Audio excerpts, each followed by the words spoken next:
Hello everyone, সবাইকে স্বাগতম another brand new video in my channel. তো লং টাইম কোনো ভিডিও আপ করতে পারি নাই আমি। এর মধ্যে রিয়াল মাদ্রিদ অনেকগুলো ম্যাচ খেলে ফেলছে।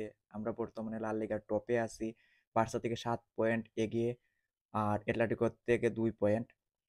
তো আজকে আমি ইউসিএল ম্যাচ নিয়ে কথা বলবো, যেটা আজ রিয়াল মাদ্রিদ খেলবে লাইপজিগের সাথে।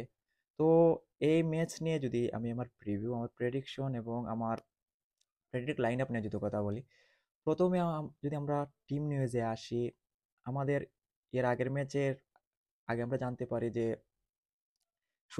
কামাবিঙ্গা ইনজুরিতে, কামাবিঙ্গা 2-3 উইকের জন্য বা 4 উইকের জন্য আউট, আর সোয়ামিনিও আই থিঙ্ক এই ম্যাচে স্টার্ট করবে না। দেন আরেকটা এই ম্যাচে ভিনিসিয়াস আর মদ্রি সাসপেনশন থেকে ব্যাক করবে। তো এই ম্যাচে দুজনই স্টার্ট করতে পারে আই থিঙ্ক। দেন আমি যদি ইউসিএল এর আমাদের সিচুয়েশন নিয়ে কথা বলি, আমরা বর্তমানে 20 পজিশনে আছি। প্রথম 8-এ ফিনিশ করার মতো আমাদের আই থিঙ্ক সিচুয়েশন এখন নাই। যদিও আমরা হাতে 2টা ম্যাচ আছে, 2টা ম্যাচ যদি 6 পয়েন্ট হয়ে যায়, আমাদের 15 পয়েন্ট হবে। 15 পয়েন্ট নিয়ে টপ 8-এ থাকা আই থিঙ্ক পসিবল না।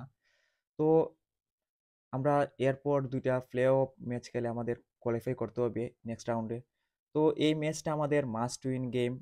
টু বি অনেস্ট, আমাদের ইউসিএল এর সিচুয়েশন এখন তেমন ভালো না। তো এই ম্যাচটা আমি মাস্ট উইন ধরে নেব আমাদের নেক্সট রাউন্ডে কোয়ালিফাই করার জন্য, প্লে অফ খেলার জন্য।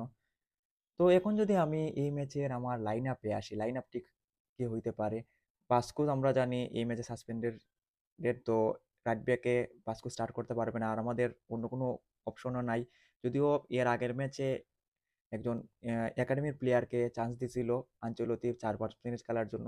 তো আই ডোন্ট থিঙ্ক ওই ইউসিএল ম্যাচে, এই বিগ ম্যাচে ওকে স্টার্ট করাইতে পারে আঞ্চলতি। তো লাইন আপে গোলকিপিং তো করতেই থাকবে, রাইট ব্যাকে বালবার্দে স্টার্ট করবে, আর কোনো অপশন নাই আমাদের কাছে। এসেন্সিয়া স্টার্ট করতে পারে, আই থিঙ্ক এই সারপ্রাইজটা আমরা দেখতে পারি। তো আমি বালবার্দেকে রাখবো রাইট ব্যাকে, কারণ বালবার্দে এর আগে 1-2 ম্যাচ এই জায়গা খেলছে। আর সেন্টার ব্যাক পেয়ারে আমরা আগের ম্যাচে দেখছি যে আলাবা ব্যাক করছে কয়েক মিনিটের জন্য, 20-25 মিনিট আলাবা খেলছে।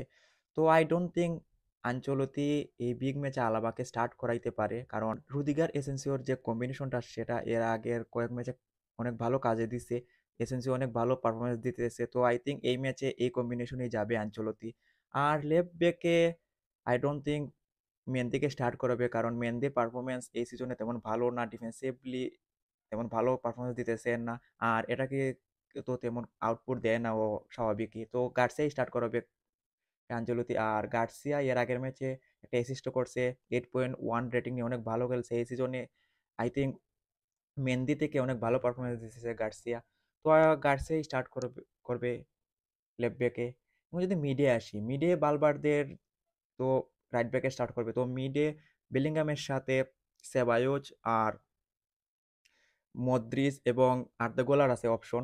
আই থিঙ্ক এখানে তিন ম্যান মিডফিল্ডে যাবে আনচলতি, যেখানে সেবায়োজ, বেলিংহাম আর মদ্রিজ স্টার্ট করতে পারে। আর ফ্রন্ট লাইনে ভিনিসিয়াস ব্যাক করছে, তো ভিনিসিয়াস স্টার্ট করবে 100%। ভিনিসিয়াসের সাথে এমবাপে আর রদ্রিগো থাকবে। আই ডোন্ট থিঙ্ক ব্রাহিম দিয়াসকে স্টার্ট করাবে আনচলতি। সেকেন্ড হাফে ব্রাহিম দিয়াস, আর্দা গুলার আর এনরিক আসতে পারে সিচুয়েশন অনুযায়ী ম্যাচের। তো এখন যদি আমি এই ম্যাচের আমার প্রেডিকশনে আসি, এই ম্যাচের কি হইতে পারে। যদিও যে আমরা যে অপোনেন্টের সাথে খেলতেছি ওদের এই সিজনে পারফরমেন্স তেমন ভালো না ইউসিএল এ, তো তারপরে এটা আমাদের মাস্ট উইন গেম, আমাদের জন্য একটা অ্যাডভান্টেজ আছে, এটা আমাদের হোম গ্রাউন্ডে ম্যাচ। তো এখানে আমি রিয়াল মাদ্রিদকে এগিয়ে রাখবো। আমরা এর আগের ম্যাচগুলোতে দেখছি এমবাপ্পে তার ফর্মে ফিরে আসছে, ও অ্যাডাপ্ট করে নিছে টিমের সাথে, ও নিজেই বলছে একটা ইন্টারভিউতে। তো আই থিঙ্ক এটা রিয়াল মাদ্রিদ, আমি মনে করি এটা রিয়াল মাদ্রিদ 3-1 গোলে জিততে পারে এই ম্যাচটা।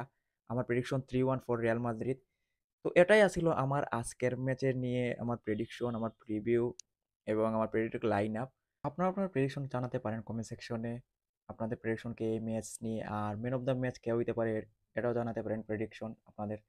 আর যদি ভিডিও ভালো লাগে, ভিডিওতে একটা লাইক দিতে পারেন, চ্যানেল সাব করতে পারেন। হালা মাদ্রিদ।